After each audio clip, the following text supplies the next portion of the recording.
offset atau sini tak tahu. Saya macam jalan-jalan kan sekarang jalan balik. Kita buat supaya semua tak balik. 20 ke depan. Kalau topik biasa kan hang dah lama kan.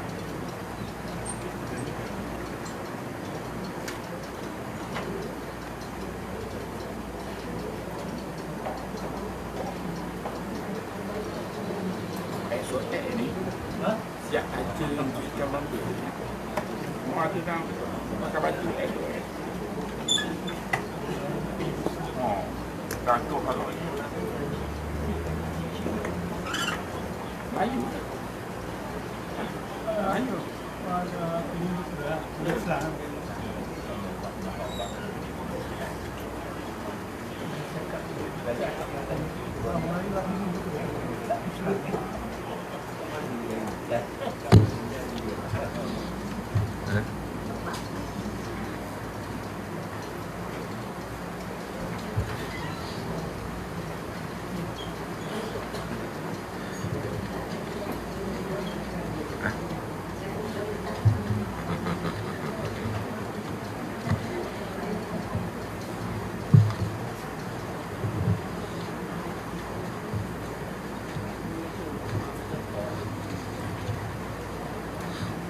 اللهم صل على سيدنا محمد وعلى آل سيدنا محمد.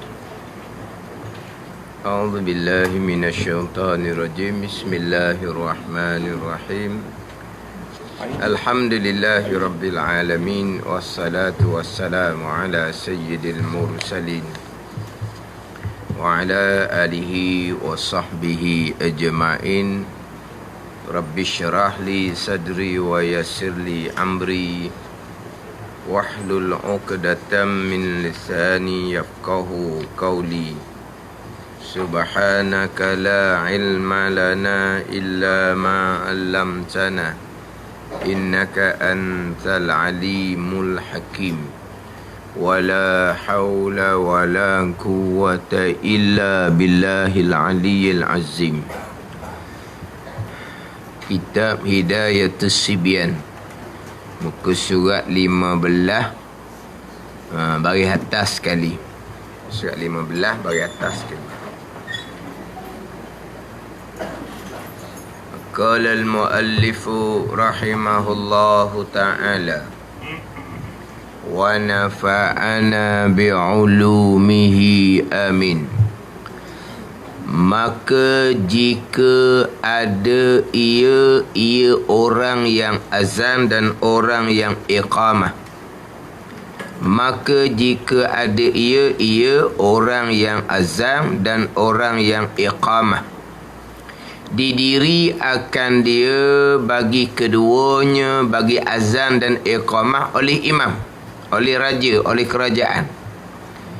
Maka jika ada ia orang yang azan, dalam kitab ni orang yang bang dan qomat itu didiri akan dia, dilantik akan dia. Dilantik akan dia bagi keduanya, bagi bang dan qomat lah, oleh imam, oleh raja. Maka iaitu 6 syarat. Pertamanya Islam, keduanya aqil, ketiganya baligh, keempatnya orang yang kepercayaan, kelimanya laki-laki, keenamnya mengetahui dengan waktu. Ini jika muazzin dan mukim tadi. Muazzin orang yang bang, mukim orang yang iqamah. Muazzin orang yang azan, mukim orang yang iqamah. Ni nak cerita syarat bagi muazzin dan mukim. Kemudian di hadapan didatangkan pula syarat bagi lafaz azan dan iqamah. Contohnya azan dan iqamah syaratnya tertib. Contoh, Tertib ni kena mengikut aturan tu lah. Satu. Tak boleh nak tukar-tukar. Tiba-tiba dia nak bangnya, nak mulai dengan asyhadu dulu. Allahu Akbar kemudian. Contohnya. Itu tidak sah. Itu syarat bagi lafaz azan dan lafaz iqamah. Sekarang nak cerita orang yang nak azan, orang yang nak iqamah. Syarat orang tu dulu. Jadi terdahulunya syarat orang yang bang, syarat orang yang qomat 3. Hak ni hak bang qomat sendiri-sendiri yang tidak dilantik oleh kerajaan. Sendiri-sendiri yang bukan didirikan, dilantik oleh imam, oleh kerajaan. Contohnya kalau orang lelaki semain seorang, dia pun bang dan iqamah. Dia je lah syarat dia. Atas orang yang bang iqamah yang bukan dilantik. 3 syarat. Ni nak cerita ni pula, orang yang didiri akan dia, yang dilantik akan dia, akan orang yang azan dan iqamah. Bagi keduanya, bagi azan dan iqamah lah, dilantik oleh imam, oleh raja lah kalau kita kata kau.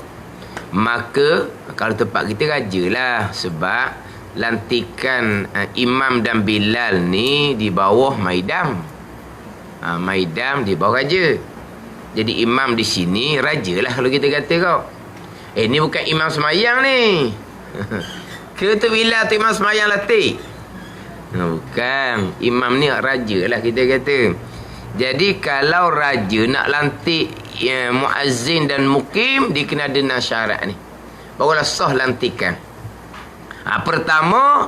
Pertamanya Islam, keduanya akil, ketiganya baligh. Adapun hak atas tu syarat orang yang bang dan qomat 3. Islam, mumayyiz, laki-laki. Tapi kita nak ambil 2. Islam dan mumayyiz. Adapun syarat muazzin dan mukim yang dilantik oleh raja, Islam, akil, baligh. Islam sama. Tetapi kenapa hak bang dan iqamah sendiri syaratnya mumayyiz? Kenapa muazzin mukim yang dilantik oleh imam syaratnya akil, baligh? Apa beza mumayyiz dengan akil dengan baligh? Ni Islam syarat yang pertama. Tetap dah ni. Kita mengelepah panjang gi kepada bicara Islam. Islam yang beriman. Cerita bab iman, cerita bab akidah. Cerita hak kata 99% tu. Hak datang daripada Allah, 1% hak datang daripada kita. Dia kata 99% ni bukan maknanya dia zon. Bukan. Dia gini, kita pegangan kena jazam, kena putus 100%. Sekarang ni pegangan tu putus. Tetapi apa yang Allah Ta'ala qadakkan 99%. Hak 99% hak Allah Ta'ala qadak, dia pegang jazam lah, putus di hati dia. Sekarang hak saya sebut minggu lepas ada orang salah faham. Kalau 99% tak jazam lagi, tu dia kata. Kita bicara sekarang pegangan. Memang jazam. Cuma apa yang Tuhan qadakkan 99%. Situ. Kalau kita percaya qada 99%, tu tak sah imam awal-awal. Tak, dia kena jazam, kena putus. Kita percaya Allah ada, kena jazam. Pada ni. Kita percaya malaikat ada, kena jazam. Kena putus 100%. Tapi Allah ada ni, yelah adalah Allah, malaikat adalah. Tapi kemungkinan juga tak ada. 99% je. Dia percaya Allah ada, malaikat ada. Dah tengok kan. Ada kemungkinan kecil. Ada keberangkalian yang tak ada. Tak sah lagi sebab dia tak berpegang. Nak panggil akidah pegangan, dia kena jazam, putus 100%. Pada ni. Cuma yang saya sebut minggu lepas, bukan dia percaya 99%. Dia percaya 100% dah. Tapi barang yang Tuhan qadak tu 99% je. Bukan 100% semua berlaku ni Tuhan qadak. Tu bicara lain. Ni kadang-kadang cerita molek dah tak faham pula jadinya. 99% ni bukan di sini. Di sini pegang 100%. Tapi barang yang Tuhan qadakkan ni semua kena. Sekalian kena. Tak sekalian. 99% je. Tu bicara kita minggu lepas. Bukan bicara kata dia zong tu, tak yakin tu, tak. Bukan, sini yakin dah 100% lah sini. Percaya kepada qada Allah 100%. Tapi barang yang Allah Ta'ala qadakkan, tak semua. Situ yang kita bicara minggu lepas. Tak semua. 99% je. 1% hak kita, bukan hak Tuhan. Wallahu a'lam lah setakat mana. Lepas dah seminggu lebih dah ni. Tapi biasa lepas-lepas dah. Halal gitu je. Halal gitu je. Tak ada ni tak ada. Tak ada ni, tak ada penjelasan balik ke tindakan ke apa ke, tak ada. Ada ni. Dahlah kita ni dalam bab pegangan akhir zaman ni tak berapa kuat. Pergi ajar pula dengan pegangan hak salah. Tak tahulah, sakit. Memang sakit lah. Salah di sini tak ada lah. Semayang ke puasa Tuhan takkan terima. Kita semayang puasa ni nak bekal akhirah. Tapi kalau Tuhan tak terima, mana bekal akhirah kitanya? Tak ada lah. Bekal akhirah kita tak ada. Pegangan salah, malaikat catat dosa besar setiap saat. Setiap detik malaikat catat dosa besar pegangan salah. Orang buat dosa besar minum arak bukan setiap masa. Orang buat dosa besar berjudi bukan setiap masa. Orang berzina bukan 24 jam. Pada ni. Dia buat dosa besar tu, berdosa lah dianya. Dia berhenti hak di minum arak tu, setakat tu lah dosa besarnya. Selagi tidak bertaubat, dosa besar tu kekal lah di dia. Adapun dosa besar pegangan, malaikat catat setiap saat. Termasuk ketika kita dalam sembahyang. Termasuk kita ketika dalam bulan Ramadan. Termasuk ketika kita berada di tanah haram Mekah dan Madinah. Bayangkan kita semayang menghadap Allah, pegangan kita sesat. Kita puasa lapar-lapar bulan Ramadan, bulan dengan penuh keberkatan, kita akidah sesat. Kita pergi tanah haram Mekah, tanah yang mulia, dalam keadaan akidah kita sesat. Nak duduk mana gitu? Ada. Kita bawa dah semayang, akidah salah. Kita berpuasa, akidah salah. Pergi Mekah, akidah salah. Benda lah. Ada ni. Tu kena letak molek, tu kena ambil faham molek. Bak qada-qada lah hak banyak terpesongnya. Bak beriman dengan malaikah, kitab, rasul, hari akhirah tu, hak tu tetap dah. Lah. Hak hari akhir pun tetap dah. Kita beriman syurga neraka siap-siap dah ada sekarang. Mu'tazilah kata syurga neraka tak ada, Tuhan tak buat lagi sebab tak pakar lagi. Buat mana mudah pakar. Bazir je. Itu Mu'tazilah.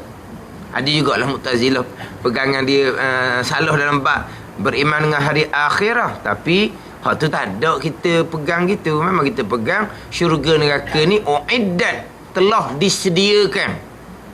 Telah disediakan. Syurga neraka telah disediakan. Syurga telah disediakan bagi orang yang bertakwa, neraka telah disediakan bagi orang yang derhaka. Telah disediakan. Mana ada dah. Ni pegang kita ahli sunnah. Mu'tazilah, syurga neraka adalah nanti. Tapi sekarang Tuhan tak buat lagi. Gitu hak tu beza dia. Tapi hak tu tak ada lah kita pergi pegang pesen tu. Ada ni. Hak bab akhirah hak tu kita kira okey lah. Bab qada qadar. Bab qada qadar hak tu hak paling banyak terpesong. Ni orang yang ceramah ni, orang yang mengajar dalam TV. Hak dulu sahabat peringkat doktor benar. Hak dulu. Allah belum lagi menghendaki dia mati. Tapi dia dah ambil pisau, dia rodok perut dia, mati sungguh lah. Tengok. Tuhan tak kehendak lagi dia mati. Dah dia ambil pisau, dia pergi rodok perut dia. Dia cocok perut, matilah dia. Dia mati sungguh lah. Tuhan kendak-kendak, Tuhan tak kendak lagi dia mati. Sebab bukan semuanya Tuhan tetaplah kedah, dia kata. Itu doktor bidang agama.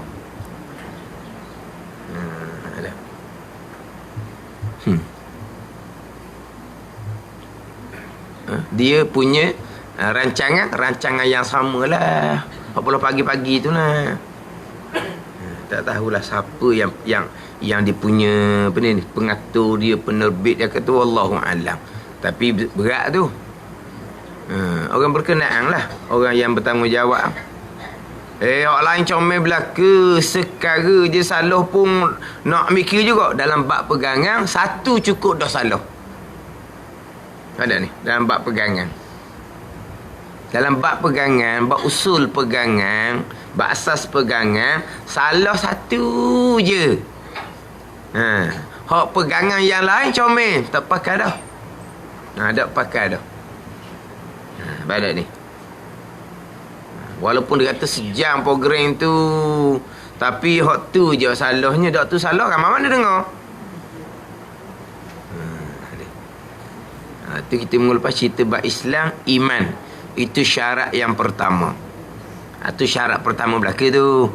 Syarat pertama sembahyang, syarat pertama puasa, syarat pertama haji, Islam. Islam yang beriman. Bukan Islam saja. Islam yang beriman. Islam kita warisi. Iman kita tidak warisi. Iman atas kepercayaan masing-masing, atas pegangan masing-masing. Nak percaya, nak berpegang mesti berdasarkan kepada ilmu akidah Ahlussunnah wal Jamaah. Ada ni. Sebab ini hak kita nak percaya, nak pegang mesti berdasarkan kepada pengetahuan. Pengetahuan ilmu pegangan Ahlussunnah wal Jamaah tu kena ngaji molek. Kena ngaji molek tu. Sebab qada qadar ini sebagaimana hak rukun iman yang lain gaib belaka. Malaikat gaib, barzakh gaib, syurga neraka gaib. Tapi kita beriman comel tu. Qada qadar pun gaib juga. Qada azali hanya Allah yang tahu, malaikat pun tak tahu. Qadar hak Tuhan perbuat sekarang ni gaib, hak zahir kita buat. Gerak geri itu kita yang buat zahirnya. Tapi kesemua tu adalah qadar perbuatan Allah Subhanahu wa ta'ala. Hak tunya. Nampak ke tak perbuatan Allah? Tak nampak. Yang nampaknya perbuatan kita. Jadi kalau kita tidak belajar berkaitan dengan pegangan yang duk berlaku setiap saat di kita ni, sekaliannya perbuatan Allah. Ni kena belajar ni. Kata belajar ni kita pakai zahir-zahirnya. Kita yang pilih, kita yang buat. Tuhan hanya tengok je. Tuhan hanya tahu je. Gitu je. Ya jangan main orang-orang gini pasang ni. Sebab tu semalam saya ada sebut di Masjid Abidin semalam. Kalau saya di Masjid Abidin tekan qada setahun 4 bulan hak dan radio tu, kenapa jadi ulang. Kerana respon pelbagai. Respon termasuk daripada orang agama. Ada ni. Semalam mari pula Ustaz Ustaz kena penekanan lagi Ustaz. Ramai lagi tak faham. Ramai siapa tak tahulah. Tahu mana ramai? Dia tak faham dia lah. Sudah mak isyak. Mari peluk. Ustaz kena tekan lagi. Baru muda lah dalam 30-an gitulah. Dalam 30-an kena tekan lagi tu dia. Ramai lagi tak faham dalam bab qada ni. Setahun 4 bulan marah dia orang dah. Berapa ulang hak tulis je. Memang betul-betul ulang hak tulis. Tapi ulang dah ulang pun macam-macam lagi. Dan saya baca dalam kitab Minhaj tu kan, terdetik di hati qada qadar, berkelip mata qada qadar. Kalau terdetik di hati qada qadar, pilihan hati sama telah lah atau besar lagi. Kalau berkelip mata pun qada qadar, usaha kita qada qadar lah. Faham tak ni? Tiba-tiba ada orang berpegang, kita ada pilihan dan perbuatan. Sebut dah terus. Kita ada pilihan dan perbuatan. Maka kita selamat daripada akidah Jabariyah. Pilihan dan perbuatan itu tak berkah. Selamat daripada akidah Qadariyah. Jabariyah tak ada pilihan dan perbuatan. Qadariyah pilihan perbuatan yang berkah dengan kudrah tenaga yang Tuhan letak di hamba. Mana sekarang ni dia pegang ada pilihan dan perbuatan. Selamat daripada akidah Jabariyah. Kemudian pilihan dan perbuatan hamba tidak berkah. Yang bekahnya perbuatan Allah. Selamat daripada akidah Qadariyah. Tiba-tiba kita ingat kat ahli sunnah dah.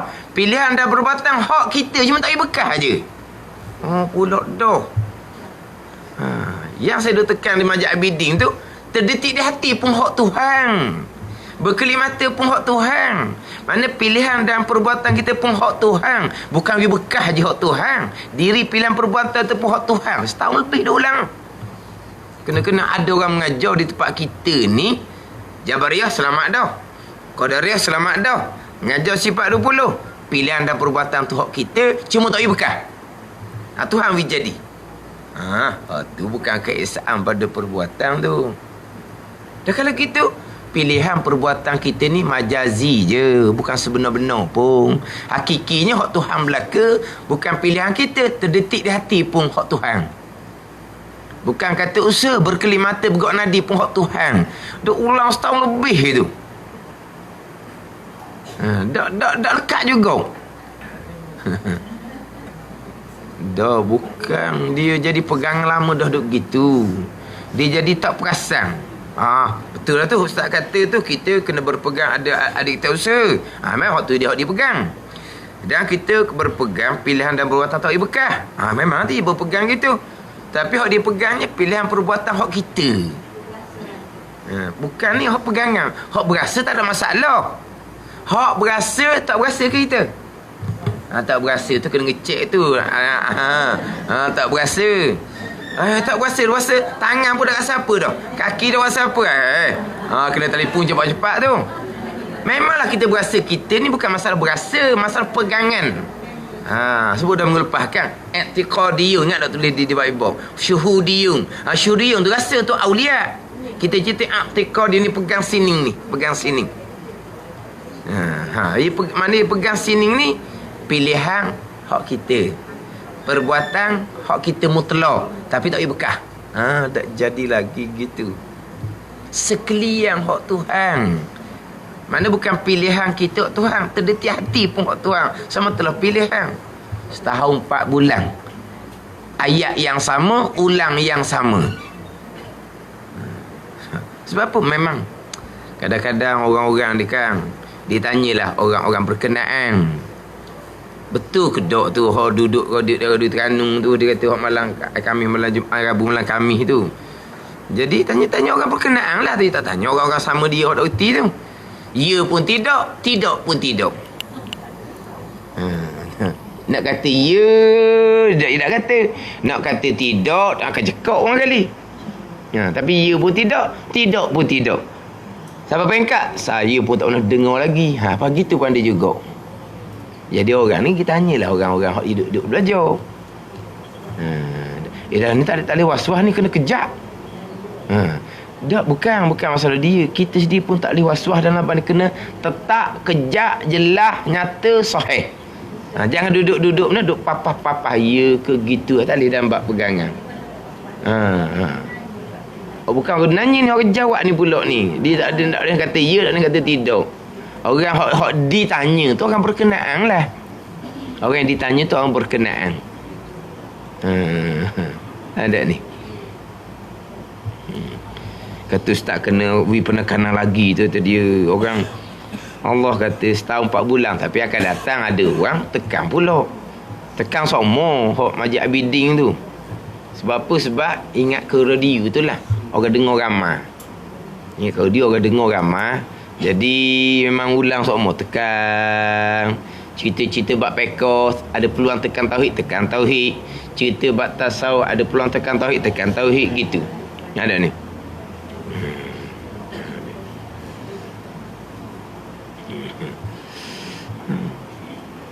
Kalau kita pegangan salah, amal ibadah kita tidak diterima. Amal ibadah anak kita yang diterima oleh Allah, nak catat di kita pahala macam mana? Amal ibadah yang kita buat sendiri, pekoh comel sangat-sangat semayangnya, ngaji Quran comel sangat-sangat hukum-hukum tajwidnya, pun tidak dicatatkan pahala. Sama telah pula semayang anak kita hok comel pekoh dia tu. Ngaji Al-Quran anak kita hok comel tajwid dia, tapi anak kita akidah dia comel. Bukan pekoh je comel, akidah dia comel.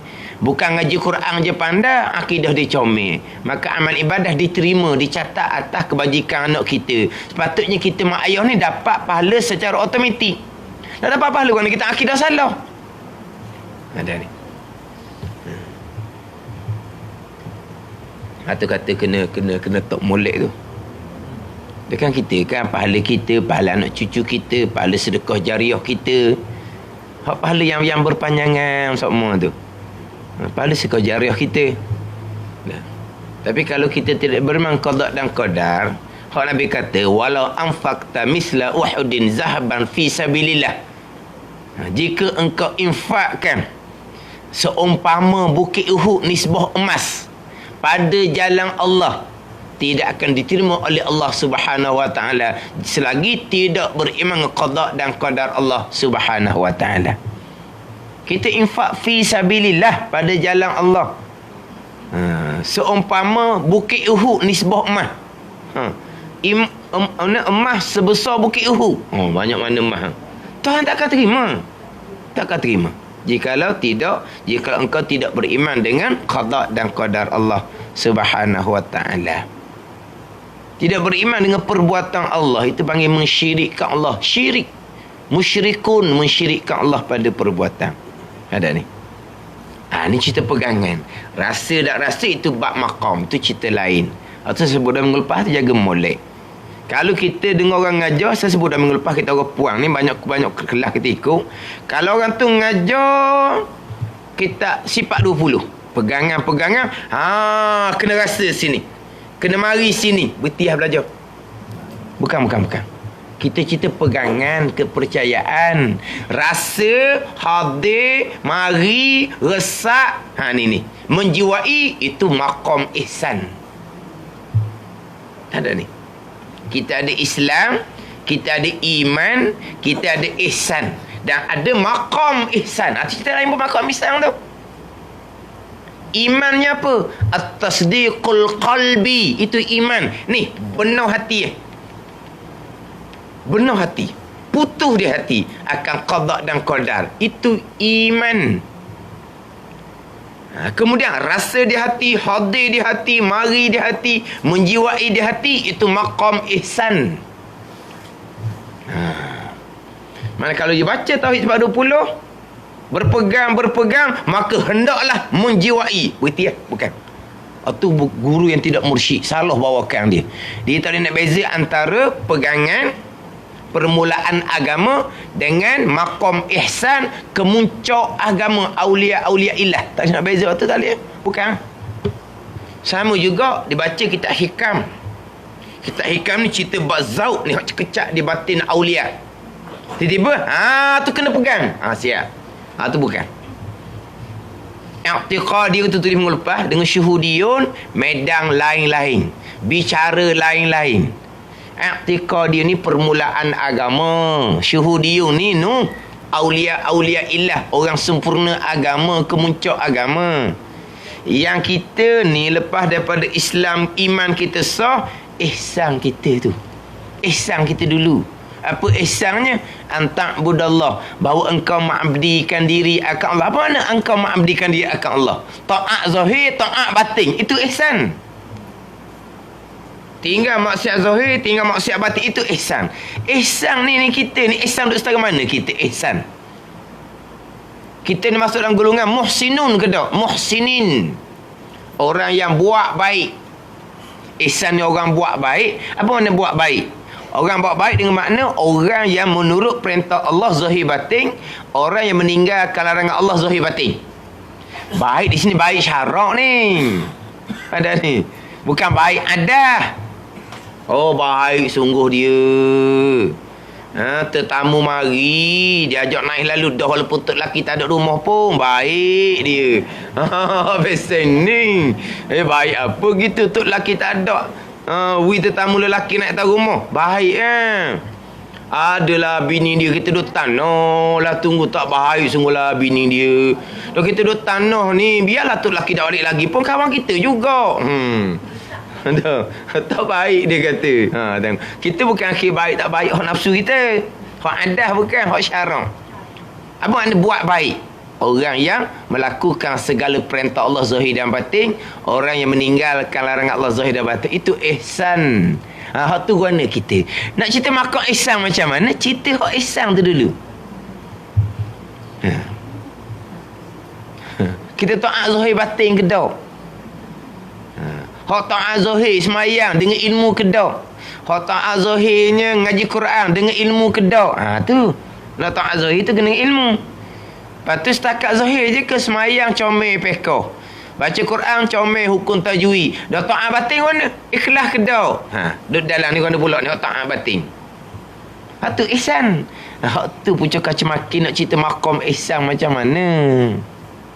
Hak jadi rasa di hati, hadir di hati, menjiwai di hati, itu maqam ihsan. Maknanya kalau jumpa je ngajar tauhid 420, tiba-tiba kena hadir, akan qada dan qada dalam hati, kena hadir. Berarti ya? Bukan. Ini kena faham. Kita cerita iman. Apa dia iman? At-tasdiqul qalbi, membenuh hati. Membenuh hati bukan ingat di hati. Kita membenuh hati akan malaikah. Ingat kepada malaikah? Ingat pada roki hati. Oh, kalau ingat comel lah kitanya. Kalau ingat roki hati tu sebelah ni, takkan ngupak-ngupak lah kitanya. Ada roki hati tu catat tak ingat-ingat, tak mari-mari pun, tak hadir-hadir pun, tak rasa-rasa pun di hati. Tapi percaya dah hati pada roki hati. Percaya, tu iman. Tak. Mana beriman lah tu. Kita benar hati. Okey, hati ada tukang catat. Quran royak lah tu. Mana boleh tak benar Quran royak. Lepas tu kenapa buat Tuhan larang? Tak ingat. Lupa, lalai. Hati orang awam pada ni. Tapi benar hati ke tak? Benar iman. Benar hati akan alam barzah. Benar. Tapi macam tak ada persiapan pun, benar setakat sah iman. Ada ni. Yakin, ilmu yakin. Yakin sekadar pengetahuan je. Tapi sahlah iman. Tapi kalaulah iman tu kuat, keyakinan tu tinggi, nak hadap alam barzah. Bayang kalau kita duduk seorang mana. Tu kadang-kadang seorang tu guru tu ada tempat khalwah dia. Tempat khalwah dia tu umpama macam kubur dah dalam dia. Pada ni. Sebab apa dia nak muhasabah? Tu guru dah tu, kalau ki bekalan dia banyak dah tu, tapi duduk takut lagi. Duduk tafakur lagi. Alam barzah gini. Kita terang nak masuk tempat gitu takut awal-awal lagi dah. Masuk tempat gitu kan sedang molek Israel mari pakai duduk situ lah kitanya. Dah. Kita ni duduk atas tilang hot denyuk tu. Tu lagi payah nak ingat mati. Dan nak cerita kita orang lemah, ihsan pun lepas tu maqam ihsan kat mana? Rasa ingat, tu maqam ihsan, tu kurnia daripada Allah pada ni. Ni kena faham boleh. Tu cerita bab iman ni, at-tasdiqul qalbi, membenuh hati, percaya hati. Tu syarat pertama tetap ada jaga molek dalam bab ni. Kita sendiri, keluarga sendiri kena ke dalam bab syarat yang sah yang pertama tu Islam yang beriman. Kemudian saya sebut tadi syarat sah, syarat muazzin dengan mukim yang tidak dilantik oleh kerajaan mumayyiz. Adapun yang dilantik oleh kerajaan, syarat yang keduanya aqil, syarat yang ketiganya baligh. Apa beza dengan mumayyiz? Ni asas-asas belakang ni. Kita kena faham beza jugalah. Dia mumayyiz ni akal yang boleh membezakan. Dia panggil akal yang boleh tamyiz. Tamyiz ni membezakan. Boleh beza mana bersih, mana kotor, mana manfaat, mana mudarat. Tu akal yang orang yang boleh membezakan. Orang yang mumayyiz ni keluarnya hak bukan mumayyiz. Kanak-kanak hak umur 4-5 tahun ke bawah. Tu tidak mumayyiz dia panggil. Orang gila, tu tidak mumayyiz. Ada ni. Dia hak syarat yang kedua ketiga, hak dilantik oleh raja, akil, berakal. Pada ni. Baligh sampai umur. Dah apa bezanya mumayyiz dengan akil? Dia akil ni orang yang berakal hanya nak keluar orang gila, orang mabuk. Kalau mumayyiz nak keluar orang gila, orang mabuk dan kanak-kanak yang belum mumayyiz. Dia boleh masuk 2-3 golongan situ. Pada ni. Sebut kata akil. Sebab kita tengok pada syarat kan. Jadi syarat orang bang dan komat hak tidak dilantik oleh raja 3 je. Islam, yang kedua mumayyiz, yang ketiga laki-laki. Jadi syarat yang keduanya mumayyiz. Kemudian muazzin dan mukim yang dilantik oleh imam, syaratnya keduanya akil, ketiganya baligh. Jadi bezanya kat mana? Bezanya orang mumayyiz ni termasuk juga kanak-kanak yang belum baligh tetapi sudah mumayyiz. Ada ni. Dia tak baligh lagi tapi dia mau 7-8 tahun mumayyiz dah. Maka azan dan iqamah dia sah dah. Bak dia sudah mumayyiz. Sebab kita kena beza antara mumayyiz, kanak-kanak yang mumayyiz dengan baligh. Kena beza. Pada ni kena beza antara mumayyiz dengan baligh. Yang mana terkadang kanak-kanak ni sudah mumayyiz tapi belum baligh. Pada ni jadi kalau dia sudah mumayyiz, dia azan, dia iqamah sah. Tapi kalau kerajaan nak lantik hak mumayyiz tadi yang belum baligh, tak sah, dia kena lantik orang baligh. Pada ni ada ikut umur. Tapi untuk azan dan iqamah di seorang sah dah lah sebab dia mumayyiz. Tak. Tapi budak ni umur 10 tahun, dia punya azan dia sedapnya orang dengar. Maknanya pandai, suara sedap, lagu sedap. Orang tiru Mekah Madinah tu lah. Tiru Mekah Madinah sedap. Lepas tu nak angkat nama kepada imam supaya lantik. Tanya dia balik tak lagi umur 10 tahun ni. Dia balik dah kadang-kadang umur 9 tahun paling awal. Tanya tak balik lagi. Tak boleh lantik lah. Sebab dia belum balik.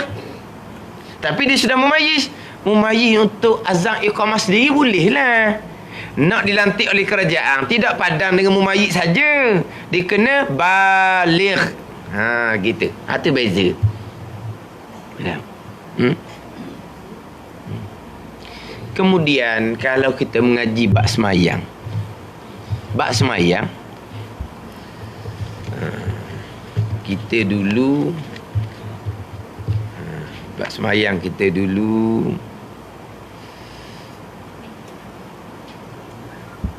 dia tak datang dah kitab kita ni. Dia gini. Dia syarat wajib sembahyang baligh. Tak baligh tak wajib kan? Syarat sah sembahyang bukan baligh. Syarat sah sembahyang mumayyiz. Tak sama tu. Mana budak ni umur 9-10 tahun. Tak baligh lagi budak ni. Tapi dia ngaji Quran pandang, hukum fiqh dia ngaji contohnya. Boleh tak di imam? Sah jadi imam? Dia tak baligh lagi. Syarat sah sembahyang bukan baligh, mumayyiz. Syarat wajib semayang atas diri balik balik baru wajib semayang atas diri dia. Tapi syarat sahnya mumayyiz. Ada ni. Sebab itulah kanak-kanak yang sudah mumayyiz mengerjakan haji niat sendiri. Sebab apa? Sebab dia sudah mumayyiz, sah dah haji dia. Kalau kanak-kanak tu belum mumayyiz, diniatkan oleh wali dia. Sebab dia belum mumayyiz. Tapi kalau kanak-kanak tu umur 7, 8 tahun, 9 tahun wajib lah kedah tu. Haji dia sah, maka dia pun niat sendiri. Cuma walaupun haji dia sah, adakah gugur kewajipan haji kalau semasa hidup dengan haji yang sah tadi tu? Sebab dia sudah mumayyiz. Dia tidak gugur kewajipan haji. Sebab kewajipan haji ni hanya sekali saja. Walaupun mumayyiz tu sah dah, tapi selagi tak baligh tak lengkap. Sah sebab dia sudah mumayyiz. Tapi tak lengkap lah sebab dia belum balik. Kemudian kewajipan haji hanya sekali saja selama hidup. Biarlah lengkap dengan balik, barulah gugur kewajipan haji hak sekali selama hidup. Tapi sah dak haji kanak-kanak hak mumayyiz ni? Sah lah. Sebab syarat sahnya adalah mumayyiz. Syarat wajibnya adalah baligh. Ini dalam bab ibadah, dalam bab ibadah. Dalam bab muamalah lain. Bab muamalah, bab jual beli, itu bab muamalah. Bab muamalah mazhab Syafi'i syaratnya baligh, syarat sahnya baligh.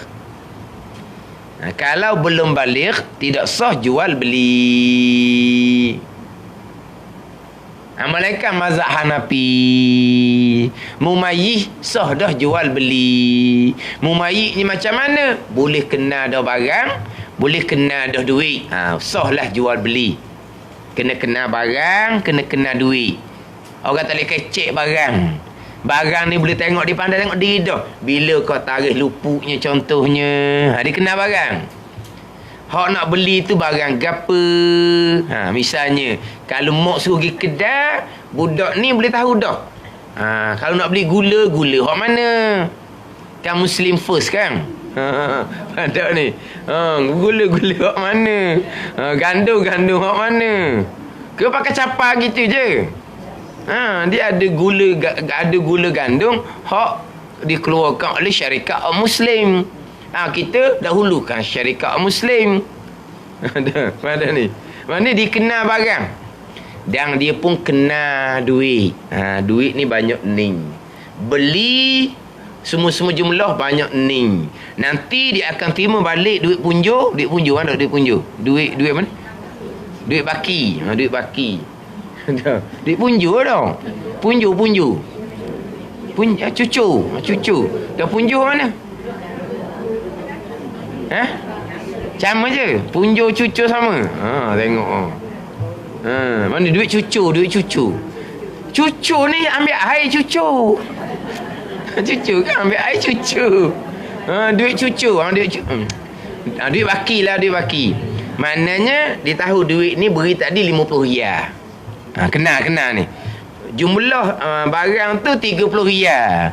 Jadi dia tahu bakinya mesti 20 riyal. Barulah boleh beli. Itu mazhab Hanafi, dia tak syarat balik. Kita mazhab Syafi'i tak boleh. Syaratnya balik. Kalau tukang beli belum balik tidak sah, haram. Tukang jual belum balik tidak sah, haram mazhab Syafi'i kita. Dah duk jual kedai, mak dia naik semayang, siapa jual? Mak dia naik semayang tu kan siapa jual? Hak besar-besar tak layan dah ke mak dia, pergi main ke lain dah. Tinggal hak kecil lagi tu lah. Hak besar tak ada dah. Sama juga hak mak suruh pergi kedai. Nak suruh besar-besar ya heran dah. Pergi kedai bawa pos RM1 tu kok. Budak besar RM1 tak ada. Budak RM1 tu mahal lagi. Dan besar ni RM1 tak berapa nak tanya. Jadi hak tukang jual pun kadang-kadang kan belum balik. Hak tukang beli pun belum balik. Tu mazhab Hanafi lah. Tapi kalau mazhab Syafi'i kita memang syarat sah ibadah sembahyang puasa mumayyiz. Tapi syarat sah muamalah adalah baligh. Jadi cuma nak beza sini mumayyiz dengan baligh. Mumayyiz ni orang yang boleh membezakan dengan bahawa bukan orang gila, bukan orang mabuk. Orang mabuk kan dia tidak mumayyiz kau. Mabuk di sini bukan mabuk motor naik kenderaan, bukan. Itu mabuk lain tu. Tu mabuk pergi ke laut. Pergi ke laut dia mabuk motor, tu mabuk lain. Hak ni dia salah. Dia makan apa-apa. Lepas tu dia jadi buih mulu. Tu mabuk tu. Tu panggil apa ni? Tidak mumayyiz. Tidak mumayyiz dia panggil. Sebab apa? Sebab akal dia tidak boleh membezakan. Jadi bila sebut kata mumayyiz, keluar orang gila, orang mabuk dan kanak-kanak yang belum mumayyiz. Dia gitu. Mana? Adapun hak kerajaan nak latih bukan syarat mumayyiz. Syarat baligh. Ada ni, syarat baligh. Dia mumayyiz dengan akil sama je lah. Mumayyiz dengan akil sama. Sebab orang yang berakal ialah orang yang mumayyiz. Ada ni. Tetapi pembicaraan mumayyiz ni dia akan keluar juga kanak-kanak yang belum mumayyiz. Adapun kalau bicara akil baligh, kanak-kanak yang belum baligh tu masuk dalam hak. Kanak-kanak belum baligh dimasuk dalam perkara bicara bab syarat baligh tu. Jadi beza sikit lah. Tapi kalau kira akil dengan mumayyiz sama je kalau kira. Samanya kok mana? Orang berakal keluar orang gila, orang mabuk. Orang gila, orang mabuk dipanggil tidak mumayyiz. Tapi masuk dalam tidak mumayyiz ni termasuk kanak-kanak. Jadi beza sikit lah. Walaupun dekat-dekat antara akil dengan mumayyiz. Pada ni. Sebab tu dia syarat mana? Yang tidak berakal lah, tidak mumayyiz lah. Yang mana tidak berakal pasti tidak mumayyiz. Yang tidak mumayyiz tidak seperti tidak berakal. Kanak-kanak yang belum mumayyiz tidak berakal ke? Berakal tapi belum mumayyiz. Ada ni. Ke kanak-kanak yang belum mumayyiz kita panggil gila? Ada. Dia tidak gila tapi belum mumayyiz. Ada ni. Tetapi kalau orang tu gila memang tidak mumayyiz. Orang tidak mumayyiz tidak mesti gila. Sebab kanak-kanak yang belum mumayyiz kita tak kata dia gila. Tapi dia akal dia belum boleh membezakan mana bersih mana kotor. Jadi syarat sah mumayyiz. Syarat sah azan dan iqamah sendiri mumayyiz. Syarat sah muazzin mukim yang nak kerja lantik mestilah akil dan baligh. Dia mumayyiz. Maknanya umur 7-8 tahun tapi belum baligh, tidak sah lagi dilantik oleh imam walaupun dia bang sedap macam mana sekalipun.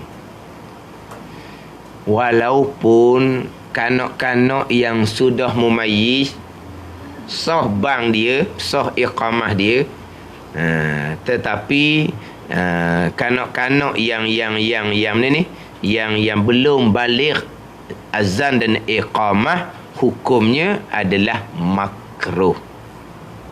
Hukumnya adalah makruh. Yang mana kadang-kadang ialah surah masjid dak lah. Hak tu hak lah kerajaan lantik, hak surah. Hak surah ni kadang-kadang budak je bangnya. Budak bang. Tapi budak tu balik tak lagi. Tak balik tapi mumayyiz. Sah kan ni sah kan? Sah tapi makruh. Sah ni mazhab Syafi'i. Kalau mazhab Maliki tak sah kanak-kanak yang belum balik azan. Kalau mazhab Maliki. Kita mazhab Syafi'i sah sebab dia sudah mumayyiz. Tetapi makruh. Kerajaan nak lantik tak boleh Tapi yang ni kita cerita ni hak bukan lantikan imam, bukan lantikan raja. Hak duk surah-surah tu kadang-kadang tengah-tengah hari tu. Tengah hari kan? Kan orang kerja kat tengah hari tu, zuhur tu kadang-kadang budak-budak yang bang. Budak-budak yang bang. Kena pastikan budak tu baligh. Ada ni. Kalau dia bang untuk semai dia sendiri tak apalah. Dia iqamah untuk semai diri tak apalah. Hak ni untuk subang surah ni. Memang sah dah sebab dia mumayyiz. Tetapi makruh. Makruh. Ada ni. Kadang-kadang kan orang suruh kata tak apa, latih. Latih budak-budak biar pandai bang. Pada latih budak-budak biar pandai bang, baik latih orang tua tengok klik-klik tu. Tu kata latih tu, dah reti suruh latih ni. Latih orang tua tu. Latih orang tua tu. Apa dia payah nak bangnya? Allahu Akbar ada dalam semayang. Asyhadu an la ilaha illallah ada dalam semayang. Asyhadu anna Muhammadar Rasulullah ada dalam semayang. Takut jadi asyhadu dah. Kalau syadu masa tahiyat akhir mana? Syadu anna Muhammad apa benda tu bunyi kata siap mula. Dah balik Mekah kan. Balik Mekah ni semangat. Ayah haji gi surah nak teh bang lah dianya. Orang kampung kecoh. Siapa bang pelik sangat tu? Berat daripada mu'allah lagi tu. Kena ayah haji bawa balik Mekah. Orang kondeng-kondeng ngajuk tak nitah dah masjidnya. Oh, dia ingat ke bang ni tak payah berlatih, dia ingat. Kena berlatih dulu. Pergi bang dulu depan orang pandai-pandai. Jangan payah apa. Kita dengar sama dah. Dia dengar kita nak buat tak jadi. Ada ni. Kita Fatihah dengar sama-sama tu imam baca hak kuat ah. Tapi kalau kita dah betul-betul dak Fatihah kita. Dah tahu atau kena belajar. Kalau kita Fatihah kan, tu imam duk baca kuat sama Fatihah tu kan. Kalau kita baca Fatihah kita pun macam dia jugalah betul. Dah. Kena belajar. Dia tak boleh nak tiru gitu. Ada ni. Walaupun kita dengar orang bang hari-hari, bukan 5 kali sehari kita dengar sewaktu tu 3-4 masjid kita dengar Tapi kalau tak belajar tak jadi. Kena berlatih lah. Kena berlatih.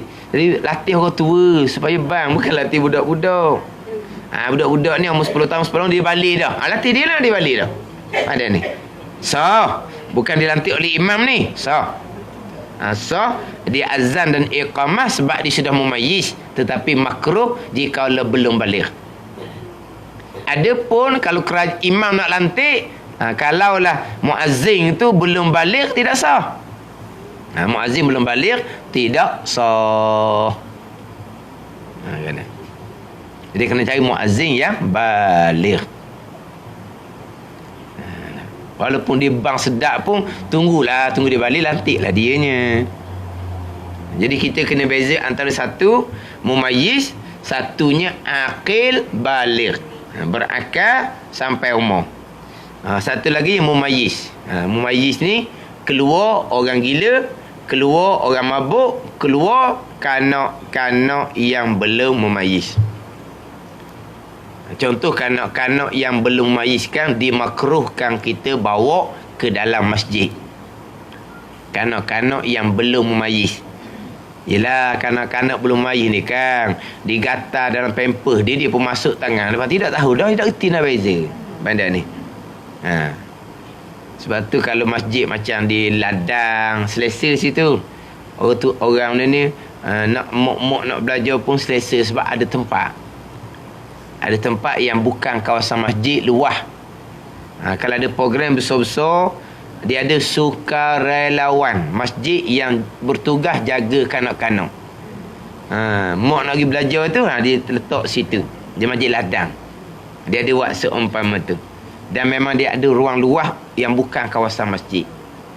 Jadi mana kalau kita ada buat program apa-apa, kanak-kanak boleh duduk situ.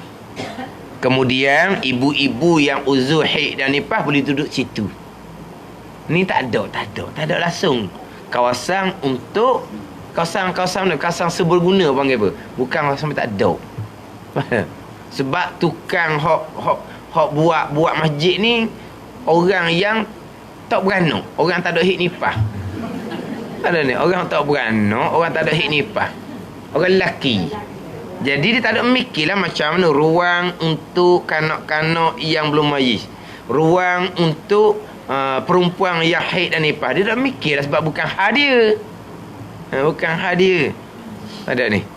Je ladang ni comel, dia ada kawasan molek je. Mana boleh mari belaka boleh. Main situ apa semua. Tetapi kawasan tu berat sikit lah. Besar belanja. Sebab apa? Air degan ada situ. Kena air degan. Kena ada air degan. Air degan tu mahal tu RM2 je. Air degan. Air degan tu kan diubuh duit. Lepas tu dia pun cocok degan. Tu dia panggil air degan. Tu kan dia bunyi tu kan. Degan. Dia panggil air degan. Lelah mak ayah. Banyak mana duit kena. Memang sungguh. Kalau jenis budak-budak ramah tu kan, memang semalam mang tapi duit lah mak ayah. Yelah kadang-kadang dia orang ni bawa air. Bawa air nak jimat belanja. Tak jadi mahal air tu lagi budak nak. Ayah bawa tu air sama-sama dah di rumah. Dak sahu air tu. Dah jadi ayah mak bawa dah jadi dak sahu. Dah. Jadi memanglah di kawasan budak tu banyak benda gitu. Memang setengah orang tu dah tu banyak uya semalam bang dia kata. Kena keluar duit. Dah. Tapi mana dia ada ruang lah, ruang. Boleh budak boleh duduk gitu. Ni baru comel awak makcik. Ada. Dia tak ada mikir tu. Sebab apa kita nak letak budak yang belum memayis macam mana, ada tempat dia. Ada kawasan dia. Bila. Jadi hak memayit tu syarat sah azan dan iqamah hak sendiri-sendiri. Hak dilantik oleh imam syaratnya aqil, berakal, ketiganya baligh sampai umur, keempatnya orang yang kepercayaan, orang yang amanah. Orang kepercayaan di sini bukan makna kata orang tu tak percaya dia bohong. Bukan ni. Orang kepercayaan dengan mana orang yang berjuruh, orang yang tidak melakukan perkara dilarang oleh Allah Subhanahu wa taala, orang yang tidak mengerjakan dosa besar, orang yang tidak mengekali dosa kecil. Ni. Dengan bahawa apa ni? Orang fasik tidak sah dilantik. Orang fasik orang yang tidak kepercayaan. Kepercayaan ni orang amanah, orang berjuruh, orang baik. Orang yang tidak mengerjakan dosa besar, orang yang tidak mengekali dosa kecil. Amanah di sini orang yang adil dipanggil, orang yang adil. Orang adil ni orang yang nak syarat orang adil ni orang yang tidak mengerjakan dosa besar walaupun sekali dan tidak mengekali dosa kecil. Ni baru dilantik menjadi muazzin. Orang berjuruh, bukan orang fasik. Orang fasik ni mana? Orang yang terbabit dengan riba, fasik. Terbabit dengan rasuah, fasik. Orang yang tapi kita kata bila taukang ada hak berjudi, taukang ada minum arak atau fasik belaka. Tapi kita ingat baik, di antara orang fasik adalah orang yang mengekali jahil fardu ain. Baik. Ada ni. Di antara orang fasik adalah orang yang mengekali jahil fardu ain. Malaikat catat dosa besar setiap saat selagi tidak memulai belajar ilmu fardu ain. Ni. Jadi makna apa ni? Tok Bila hak jahil tak boleh latih dia Tok Bila. Dia bang sedak. Bukan bang sedak saja. Ni kadang-kadang latih tu bila hak jahil huru-hara masjid. Kadang-kadang Tok Bila warisan. Tok Bila, ayah Tok Bila, cucu Tok Bila, suara sedap-sedap belaka keluarga dia. Jadi Tok Bila. Dan ilmu agama mana bang dia? Suara sedap. Hukum hakam ketika azab tak tahu pun. Tak tahu pun. Ini kata warga masjid sekarang ni bukan Bilal sahaja, imam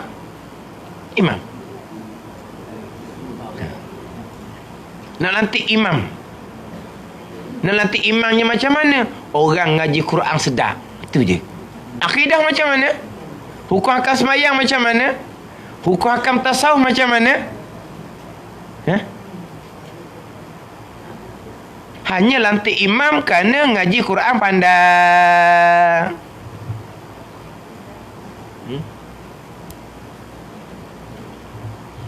Temuduganya hanya baca Quran.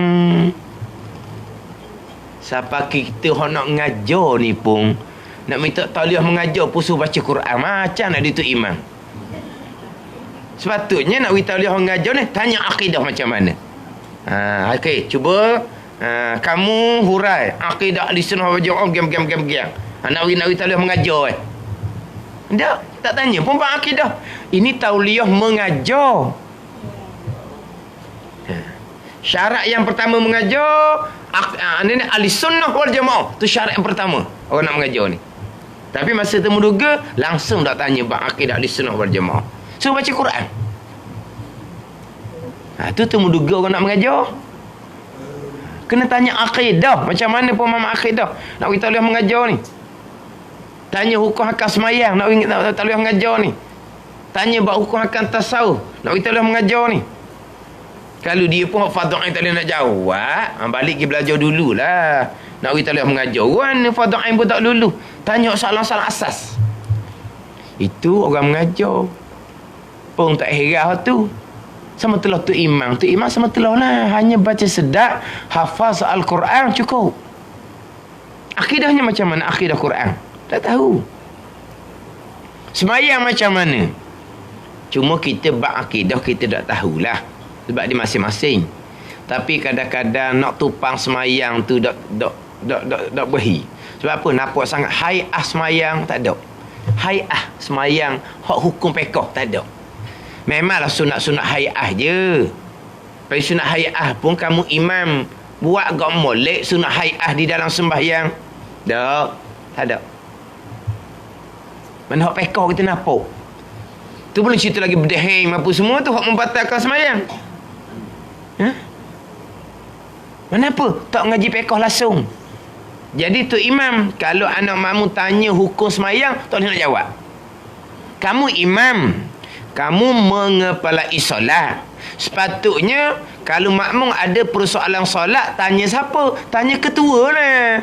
Siapa yang mengetuai solat? Imam. Tanya imam. Hukum hakam pekoh semayang, hukum hakam berjemaah, tanya tu imam.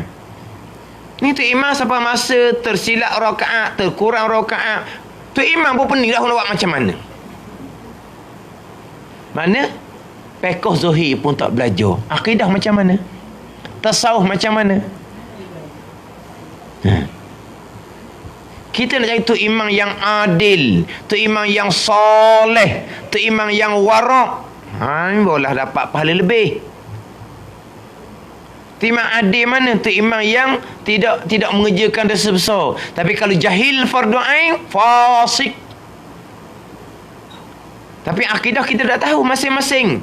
Kalau nyata kemudian bahawa tu imam tadi berpegang dengan akidah yang kafir, kalau nyata kemudian, bukan akidah Mu'tazilah. Akidah Mu'tazilah tak hukum kafir. Tu akidah dosa besar. Tu imam yang fasik. Kita dapat pahala berjemaah ikut imam yang fasik tu khilaf ulama pula. Ada ni. Tiba-tiba nyata imam yang kita turuti selama ni akidah dia kafir. Kita semua wajib kena qada sembahyang, kita ikut belakang dia. Ni imam. Bila pun nak latih orang kepercayaan, bukan orang fasik. Kalau orang ni orang kepercayaan bukan orang fasik, maknanya orang ni fardhu ain dia beres. Tok Bilal ni akidah comel. Bab fardhu ain pekoh lepas, bab fardhu ain tasawuf lepas.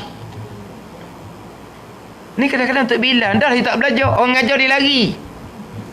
Dia lari, dia tak masuk orang ngajar. Dia pergi kedai kopi minum air, dia tak masuk orang belajar. Sampai masa sembahyang Isyak, ni cerita hak sunat. Hak akidah kita tak tahu, hak tasawuf kita tak tahu, cerita hak sunat, hak sembahyang. Jadi masa ngajar maghrib tu, kita makmum dalam mazhab Syafi'i kita aula moleknya kita nak turut imam selepas imam sampai kepada rukun yang imam pindah. Ini mazhab Syafi'i. Mazhab Hanafi imam bergerak, makmum gerak lalu dah. Itu mazhab Syafi'i. Nak jelas nyatanya daripada i'tidal kepada sujud. Biarlah tu imam Allahu Akbar. Barulah kita pun Allahu Akbar. Ni hak aula dia gitu, hak comel dia gitu. Ni ngajar masa maghrib ni. Nanti Isyak kita boleh tengok. Siapa hak logat? Lepas dah logat laju. Siapa? Mula-mula lama-lama balik asal pula kau tua-tua tu dah ingat dah ilmu. Dah pasien dia nak berlombong dengan tu imam sama. Tu imam gerak dia gerak. Tu imam sakit lutut, nak ubur lutut latar lambat, dia pun jadi sakit lutut juga, takut mendahului imam. Dah tu imam main nak lutut latar lambat, dia pun jadi tak boleh nak mendahului imam. Sebab apa? Laju sangat makmum Tapi masa mula-mula ajar tu, okey, Isyak nanti. Lepas imam i'tidal, Allahu Akbar, semua comel belakang. Mula-mula. Hak belakang imam, hak terbilah, dia dulu pergi sampai bawah. Dah tadi orang sengaja duduk mana? Dia lari. Dia tak ngaji. Ni masalah belaka ni, masalah belaka. Tak mau ngaji. Sebab dia hanya menerima elang gaji untuk azan dan iqamah, bukan untuk belajar kuliah maghrib.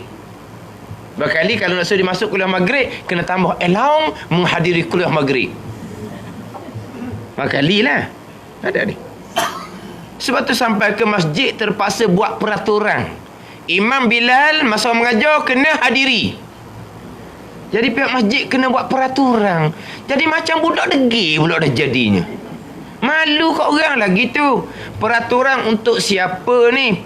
Peraturan kepada Imam Bilal supaya menghadiri kuliah ilmu yang diadakan di masjid. Jadi kalau kena buat peraturan seumpama tu, kenapa?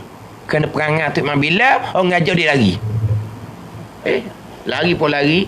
Dia dalam bilik, dia buat apa? Dia main komputer. Kalau sama masjid ada komputer, dia main telefon. Dia tak boleh ngajar. Ni. Anda kira mana tu?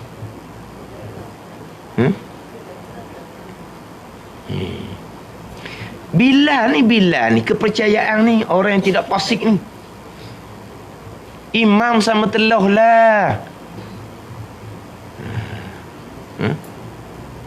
Sebab tu kadang-kadang dia belajar sangat, tapi kenapa nampak kurang ke masjid? Kalau dia ngajar, dia pergi masjid. Kalau tak ada ngajar, tak pergi masjid. Ada masalah tu. Ada masalah. Kita nak imam yang adil, imam yang soleh, imam yang warak. Faqih tetap dah faqih. Orang yang mengetahui hukum hakam fiqh tetap dah, bukan qori saja. Bukan qori saja. Ni qori saja. Baca sedap imam. Faqih tak ada. Hukum hakam fiqh tak reti.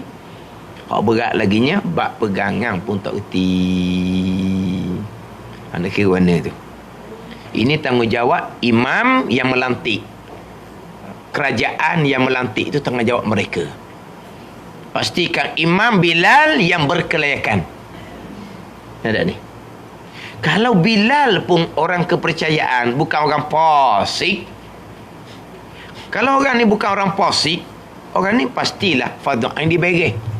Fardhu akidah dia beri, akidah dia comel. Fardhu ain fiqh dia beri, sembahyang bang dia comel. Fardhu ain tasawuf dia pun beri, mana dalam bakti ni dia jaga semua hati dia. Ni baru jadi Bilal. Ni Bilal pun pesen tu, Tok Imam pun pesen tu. Kadang-kadang masjid ni lebih huru-hara nak banding dengan tempat lain. Ada. Gimana?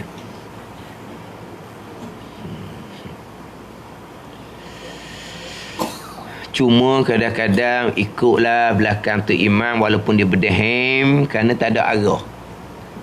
Tak ada, kita ikut je lah. Itu khilaf ulama. Tapi maknanya kalau kita saja-saja nak pergi majmu'ah, kita tak akan marilah. Ya, kita boleh pakai berdehem. Mazhab Hanbali tak batal. Pandangan Ta'in dan mazhab Syafi'i tak batal. Kita boleh pakai, kita boleh turut imam. Tapi hati kita tak kenal dah lah, maknanya tak mengaji. Siapa ke perkara yang membatalkan ni. Dan kita ada Sibiang, kita ada dulu kan, berdehem. Ni Datuk Sibiang je ni pertunjuk bagi kanak-kanak je kita ni. Tu imam pun tak ada ngaji kita seumpama ni. Lepas tu duduk berdehem. Lepas tu nak kata mana? Hak jenis gerak kepala, hak jenis duduk sengit, dada lagi daripada arah daripada qiblah. Ni semua memang khilaf. Tapi nak turut secara terpaksa. Sebab kita mengajar di situ, kita turutlah. Tapi kalau semata-mata nak pergi berjemaah di belakang, tak lah. Hak zahir fiqh, hak orang nampak pun, gini buat ni jahil ni, dia tak malu-malu pun dengan cara jahil. Hak fiqh ni kadang-kadang orang berahi. Sebab fiqh ni orang nampak zahir. Buat comel tu kan orang nampak. Kalau orang nampak pun dia tak belajar, hak akidah, hak tasawuf macam mana orang tak nampak? Pandai ni. Ni hanya Bilal saja ni. Syarat imam nak lantik Bilal, kerajaan nak lantik Bilal, orang yang kepercayaan, orang yang berjuruh, bukan orang fasik. Bukan hanya fasik kerana riba rasuah, bukan. Di antaranya fasik kerana mengekali jahil fardu ain. Kita kau belajar lah. ataupun Imam Bilal yang sentiasa di majlis ilmu. Bagus Imam Bilal. Kadang-kadang time tak tugas dia ada. Sebab apa? Dia nak belajar.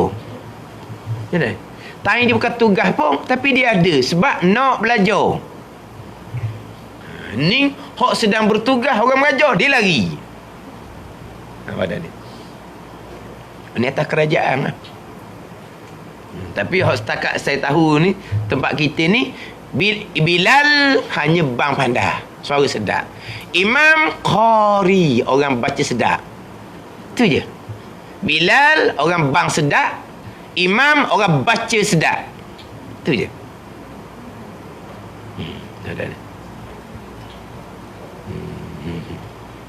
Ni Bilal saja ni pun syarat kerajaan nak lantik adalah orang yang kepercayaan. Bukan orang fasik. Orang fasik tidak sah lantik. Itu syarat yang keempat. Kelimanya laki-laki. Itu maklumlah. Keenamnya mengetahui dengan waktu. Dia tahulah waktu semai itu mudah je tu. Mana napok tengok takwin, napok tengok jarum jam tu, boleh ada tu bila. Kalau tengok takwin budak pandai, tengok jarum jam budak pandai buku berapa, tak boleh ada tu bila lah. Ni mudah je ni. Tapi syarat yang keempat tu, kena mak molek, kena ambil perhatian molek. Siapa Bilal ni yang nak dilantik? Orang kepercayaan berjuh, bukan orang jahil. Bukan orang jahil. Sebab kita cerita ni kadang-kadang imam-imam, bukan imam kapung tu imam lantikan elaung. Kapung ni kadang-kadang gitulah, lemah sikit.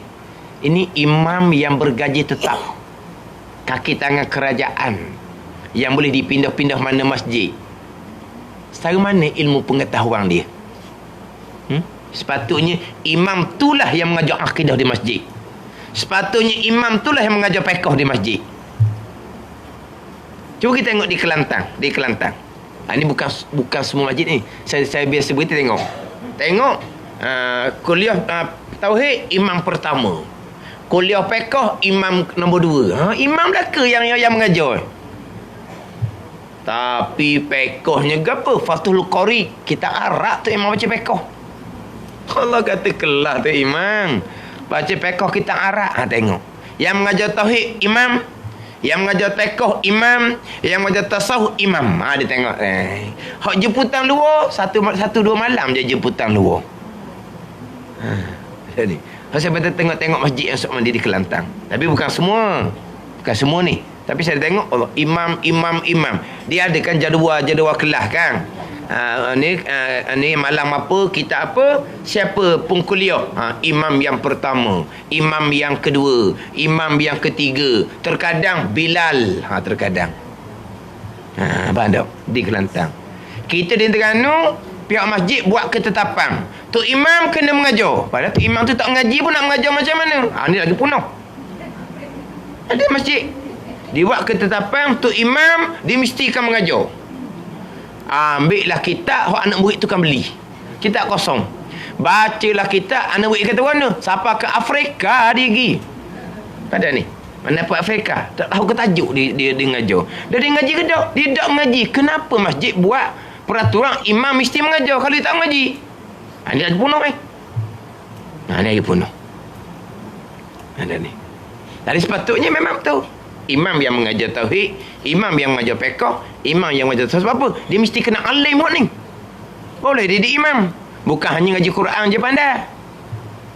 Hak ni hak sepatutnya. Imam yang sebenar, imam yang adil, imam yang soleh, imam yang wara'. Ni bawa afdal jadi imam, bukan hanya faqih dan qari semata-mata. Alhamdulillah. Sedap dengar gitulah ceritanya. Sedap dengar gitulah ceritanya. Jadi kadang-kadang timbul orang belajar, dia kurang hadiri majmuah kerana ada sebab-sebab yang tertentu. Itu ialah akhirnya dia pun berjemaah di rumah saja. Sebab apa? Sebab tak boleh nak tupang turut. Tapi kalau orang tak ngaji, sedap tu imam, sedap baca. Itu je. Sedap memang sedap baca. Lepas tu kadang-kadang saya pernah terawih saya pergi ikut. Allah tengok imam pasang gitu. Nak main 20 asalnya, 8 keluar dah. Jerembung lah dengar orang. Ustaz Ustaz ikut kata imam tu. Mayang pasal gitu. Kita ikut sebab hak dibuat tu salah mazhab Syafi'i, mazhab lain sah. Saya ikut. Tapi cadang nak main 20. Tak ada 20 lapang. Nak balik awal apa tak ada orang balik ke? Lapang baru orang balik. Kalau orang balik awal saya balik awal lagi. Dah. 2 rakaat, 4 rakaat tak ada orang bangun lagi. Ikut lapang orang berbangun tu berbangun. Cadang main 20 tak jadi apa-apa. Tak ada. Memanglah kita turut, kita tetap niat sebagai makmum sebab kita turut pandangan yang kata tak apa hak dia buat salah tu. Tapi mazhab Syafi'i salah. Keluar tak ada orang tanya duduk, Ustaz, kan dia tidak sah sembahyang tu kan? Atau mazhab Syafi'i. Tapi nak ikut lain kali dak dah lah. Dak. Tapi orang ramai-ramai, tiap-tiap tahun panggil imam tu. Apa? Suara sedap. Suara sedap. Atau dia masalahnya. Kadang-kadang nak cari tu imam tarawih, kadang-kadang orang ni kata gini, orang ni kata gini. Kadang-kadang ahli tetap jemaah tak ambuh. Sebab apa? Sembahyang wudu. Orang ramai nak. Sebab apa? Sedap. Orang ramai ni mari bulan Ramadan je. Orang belajar-belajar, orang ngajar-ngajar tak mari. Nak suara sedap. Gitu je lah. Tu cerita hak Zuhair. Cerita bab fiqh. Macam mana pegangan, dia dengan Allah Subhanahu Wa Ta'ala. Macam mana tasawuf, dia dengan Allah Subhanahu Wa Ta'ala. Bila selesai hak syarat bagi orang yang bang dan syarat bagi orang yang iqamah. Dan disyaratkan bagi lafaz bang dan iqamah itu 5 perkara. Itu syarat bang iqamah pula. Wallahu a'lam.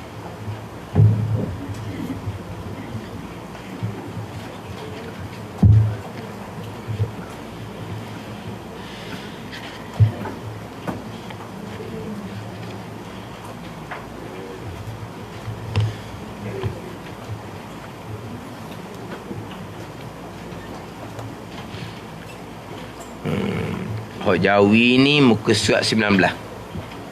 Jawi muka surat 19. Rumi tu kan muka surat dia lain kan. Hak pembicaraan berkaitan dengan sifat wujud. Pembicaraan berkaitan dengan sifat wujud. Muka surat apa? Hak Jawi 19. 16. 16. Hak Rumi muka surat 16. Hak Jawi muka surat 19. Jadi ingat ke dulu antara Jawi dengan Rumi ni memang sama sungguh-sungguh. Kerana beza antara hak muka surat ialah bezanya. Tapi hari itu hak dia punya isi kandungan pun ada hak kurang dalam hak Jawi ni. Mana kalau saya baca tu tak sama dengan keadaan hak Rumi, beritahulah. Takut ada terkurang. Ada terkurang. Qala al-muallifu rahimahullahu ta'ala wa nafa'ana bi'ulumihi amin. Ibnu Mas'ud ada berkata, al-halaku fisnain, al-kunutu wal-ujbu. Al-halaku fisnain, al-kunutu wal-ujbu. Artinya kebinasaan itu berpunca daripada 2 perkara. Yang pertama al-qunut, mana putus asa daripada rahmat dan kurniaan Allah Subhanahu Wa Ta'ala. Kedua, merasakan diri lebih dari orang lain. Dia dari orang lain tu seeloknya tak ada. Sebab merasa lebih dari orang lain itu bukan ujub, itu takabur. Ujub ni merasa diri lebih, tak ada daripada siapa-siapa, daripada orang lain. Tu jadi takabur. Lalu memandang lekeh kepadanya. Tu takabur tu. Itu bukan ujub. Hak araknya al-halaku fisnain, kebinasaan pada 2 perkara. Al-kunutu, putus asa, wal-ujbu, merasa diri lebih. Situ je. Lebih daripada orang lain serta memandang lekeh kepadanya, kepada orang itu ada sifat takabur. Ada ni. Ujub ni dia seorang diri. Ujub ni seorang diri. Rasa ni diri lebih. Ni mana kita membilang diri kita ni lebih. Kita beranggapan diri kita ni lebih. Apa dah ni? Kalau mari rasa lintasan tu syarat tak ambil salah tu. Hak ni memang sifat hati kita, kita membilang besar akan diri kita. Lebih kita dari segi ilmu, lebih kita dari segi amal, lebih kita dari segi segala-galanya, lebih. Tapi lebih seorang ni bukan daripada orang yang lain. Lebih daripada orang yang lain itu jatuh takabur. Yang mana ujub menjadi punca kepada takabur. Ujub menjadi punca kepada takabur. Bila kita merasakan diri kita lebih, akhirnya lebih daripada orang lain, itu takabur. Bila lebih kita daripada orang lain ni lekeh, komang, rendah, itu takabur. Itu takabur. Jadi sini ni, kedua ni ujub merasa diri lebih je, bukan dari orang lain, lalu memandang lekeh, itu lagilah. Memandang hina kepada orang lain, itu memang sah lah takabur. Itu takabur, bukan ujub. Ujub ni hanya membilang diri itu lebih, membilang ilmu amal kita, serta tidak takut hilang. Kita tak takut Tuhan tarik balik, serta kita lupa bahawa apa yang diri kita ni adalah pemberian Allah Subhanahu Wa Ta'ala. Itu panggil ujub. Kalau kita merasa dalam hati kita lebihnya ilmu dan amal yang diri kita, tapi kita tak lupa itu semua adalah datang daripada Allah Subhanahu Wa Ta'ala, dan kita takut Tuhan tarik nikmat tersebut, dan kita suka hati gembira dengan nikmat kurniaan Allah, itu bukan panggil ujub. Sebab memang kita kena bilang lebih ilmu yang dikurniakan oleh Allah. Kita kena bilang lebih amal ibadah yang dikurniakan oleh Allah. Faham tak ni? Jangan kita memperlekehkan pula ilmu yang dikurniakan oleh Allah. Faham tak ni? Belajar ilmu apa? Ilmu mesek-mesek je. Ilmu mesek ke apa pula? Pada mesek. Mesek tahu dah. Mesek ni hok barang-barang hok komang-komang gitulah mesek ni. Mesek. Dia mesek ni kurang pun panggil mesek. Mudah panggil mesek kau tau. Mu pandai dah buat benda tu. Oh, mesek je tu. Benda-benda. Mudah tau. Kopeh-kopeh. Oh, memang ada kopeh-kopeh tu ke apa? Kopeh-kopeh ada. Ada kopeh-kopeh. Tengok. Dia mesek ni hok komang pun mesek, hak mudah pun mesej. Kerja ni mesej je. Pejam mata boleh buat pada dia. Mudah. Ada ni. Belajar gapo? Belajar mesej-mesej. Jangan gitu. Hak fardu ain tu wajib besar dalam agama tu, mesej kat mana? Tak boleh bilang lebih. Kena bilang lebih ilmu. Kena bilang lebih amal.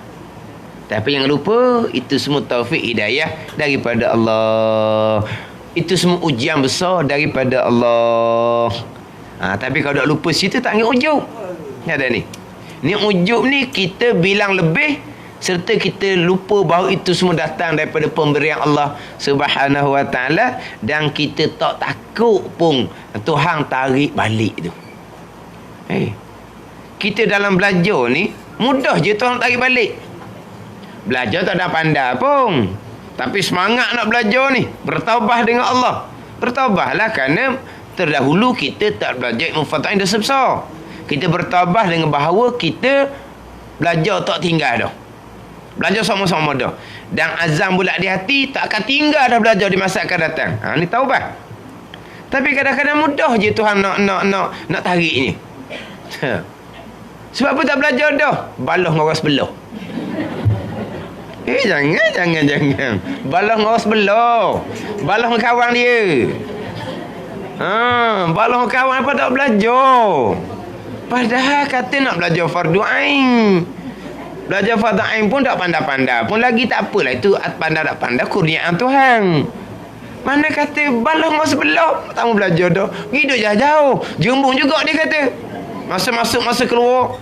Tak mau tengok dia kata. Allah. Apa tu? Sungguh?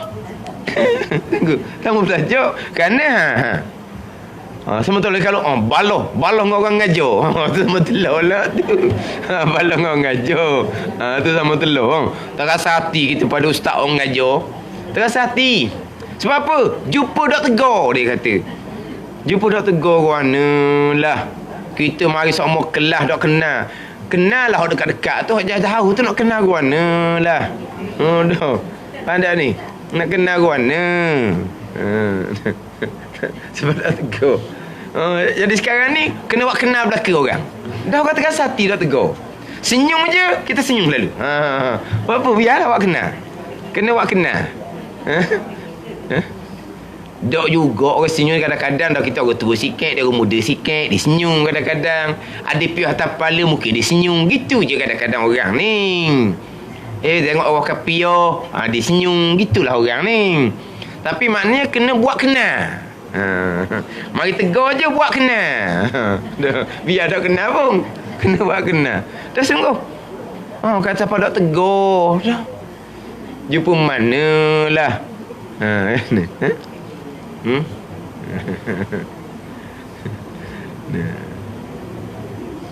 Jadi nak ceritanya Tuhan nak tarik ni mudah je. Benda kecil je. Kena balah je tak mau belajar. Dah nak kata orang ni. Kadang-kadang dok kita ni betul-betul nak belajar. Tiba-tiba hak bawa kitanya pindah dah. Orang bawa kita tu pindah dah. Pecing dah. Balik kampung asal dah dianya. Kadang-kadang orang tukang bawa tu bukan dia pecingnya, tok laki dia pecing, tok laki pun balik kampung. Ada lah tukang bawa. Tak boleh belajar tu. Tu kata. Ada ni. Maka kita memang boleh belajar ni kita bilang besar. Tapi takut kita bila-bila masa je boleh jadi tak belajar. Kadang-kadang kita diuzur. Kita diuzur tak boleh nak belajar. Kan? Learning kalau uzur kena pakai rakaman lah. Live FB ada kan? Kena cari rakaman lah. Cari kalau telefon tu kecil sangat, cari mana macam komputer ke laptop ke, tengok situ. Ni ada you telefon je ke mak dia. Allah kata kecilnya lah, siang kau tua tu. Telefon tu kecil. Kalau komputer ke laptop ke, dia besar sikit. Ada ni. Kita dah jalan ni. Ada. Mana dia tak boleh nak mari dah. Tapi anak dia ni beri komputer ke dia. Tengok. Mana kita ni bila-bila masa je. Tuhan tarik nikmat yang dikurniakan. Jadi kita bilang besar nikmat daripada Allah, ilmu dan amal nikmat yang besar. Tapi kita tak lupa itu kurniaan daripada Allah. Dan kita sentiasa berdoa supaya Allah Ta'ala kekalkan kita dengan nikmat tu. Itu tidak panggil ujub. Ada ni. Jadi ujub ni dia kata dua perkara. Ujub ni dua perkara. Mana ni? Putus asa dan ujub perasaan. Kenapa dia dua kali ni buat binasa? Bila kita putus asa, tak ada benda dah kita, main dah jahil kita, biarlah. Binasalah kita. Kan dah ni. Ujub kan pula kita dah lebih belajar benda lagi. Ni kan dah ni. Bila kita putus asa, belajar pun tak faham-faham. Belajar pun tak faham-faham. Tanya acak-acak kali, orang pun tak kenal ke kita. Sebab apa tanya acak-acak kali ni? Malah lah putus asa. Jadi tinggal belajar sebab putus asa. Ujub, berasa pandai. Tinggal belajar sebab pandai. Macam ni. Ni binasa belaka lah ni. Putus asa pun jadi binasa. Ni rasa lebih pun jadi binasa. Putus asa tak ada harapan. Dia tak akan tuntutlah benda kebajikan. Orang ujub pula tak tuntut kebajikan. Sebab apa? Dia lebih dah dianya. Lebih dah dia. Pada ni. Yelah kadang-kadang kita belajar. Belajar. Tak boleh nak turun. Banyaknya lah Hak kita tak reti tapi nak turut payah. Faham pun payah nak lekat lama. Biarlah kita orang tua ni pakai belajar lah. Kita beramal sudah. Beramal kan kalau tak belajar. Dah kita belajar pun tak reti-reti. Hak wajib kita belajar, bukan wajib kita reti. Reti tu kurniaan daripada Allah. Itu usaha kita tak berkah. Reti, pandai, faham ni semua ni kurniaan daripada Allah. Yang wajib kita bersyukur. Kewajipan kita talabul ilmi faridatun ala kulli muslimin wa muslimah. Tuntut ilmu wajib atas orang Islam lelaki dan orang Islam perempuan. Tuntut ilmu wajib. Mana? Tuntut belajar tu wajib. Ada pun reti, faham, pandai, tu semua kurniaan daripada Allah. Kalau Tuhan dakwi kita pandai, sabarlah, jangan putus asa. Tuhan wi kita pandai, syukurlah, jangan berasa pandai pula. Ni dia dua-dua belah. Kalau Tuhan tidak qadakkan pandai, sabar, reda, jangan putus asa. Bila putus asa tak belajar. Bila Tuhan qadakkan pandai, bila tak bersyukur, lupa kepada kurnia Allah, pandai akulah, lama tak belajar, tak pandai. Ni kata kebinasaan berpunca dari dua perkara ni.